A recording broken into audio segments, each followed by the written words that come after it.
না, এটা মানে আমার খুব ভালো লাগতেছে। আমি আসলে মনে করি না that মানিকগঞ্জ মানুষ আমাকে এত ভালোবাসায়।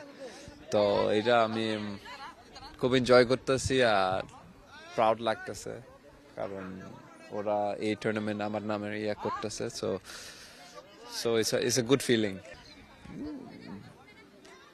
মাঠে ওইখানে সবসময় পারফর্ম করতে হবে না, যতটুকু আমি দিতে পারি যতটুকু আমি চেষ্টা করব। আর মানে এইসব জিনিস তো আমাকে আরো মোটিভেশন দেয়, টু বি অনেস্ট। সো সামনে আরো চেষ্টা করব, আরো আরো ভালো পারফরমেন্স করতে হবে। বাট অফকোর্স এইগুলা মানে যেটা আমি মাত্র বললাম, এটা it's a big motivation for me. তো নতুন এবং ফিরে আসা গ্রাহকদের জন্য নগদে চলছে ক্যাশব্যাক সহ প্রতিদিন হাজারো উপহার জেতার সুযোগ। হবে আশা আর ফেরা সারপ্রাইজ সেরা। যদি হয় তাহলে আই থিঙ্ক বাংলাদেশের পিপলের জন্য ভালো হবে, কারণ Bangladesh football is on a positive grace এখন। মানে আপনি লাস্ট ইয়ার দেখছেন মানে প্রত্যেক ম্যাচ সোল্ড আউট ছিল। সো আই থিঙ্ক সাফ যদি এখানে হয় ঢাকা ভিতরে ও চিটাগং ও সিলেট ও ওয়েভার, যদি বাংলাদেশে হয় I think it's gonna be good for Bangladesh. আর আমরা যদি সাফ ট্রফি নিতে পারি ইভেন বেটার না। So so it's also motivation. But আমি বলতে পারি না সাফ হবে নাকি না।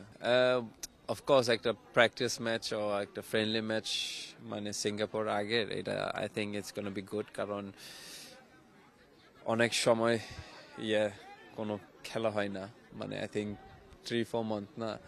সো লাস্ট ম্যাচ ছিল নভেম্বর, নেক্সট ম্যাচ হবে মার্চ। সো ওইখানে একটা গ্যাপ থাকবে। দেন আই থিঙ্ক সিঙ্গাপুর আগে একটা ম্যাচ খেললে টিমের জন্য ভালো হবে, কারণ আমরা যদি এই ম্যাচ জিততে পারি তাহলে 8 পয়েন্ট পাবো, আর র্যাঙ্কিংও ভালো হবে। আর we will stay above India, ওইটাও একটা positive note. But to be back in the camp with the back in the camp with all the players, ওইটাও ভালো হবে, কারণ এত লম্বা গ্যাপ মানে আসলে মানে কেমিস্ট্রি একটু চলে যায়। সো এটা আবার নিতে হবে।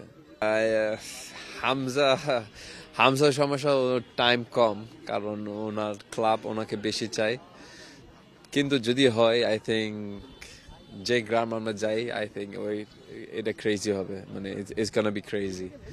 তো আমি হামজাকে জিজ্ঞাসা করতে পারি, but I am not sure উনি এগ্রি করবে, কারণ ওনার টাইম একটু কম।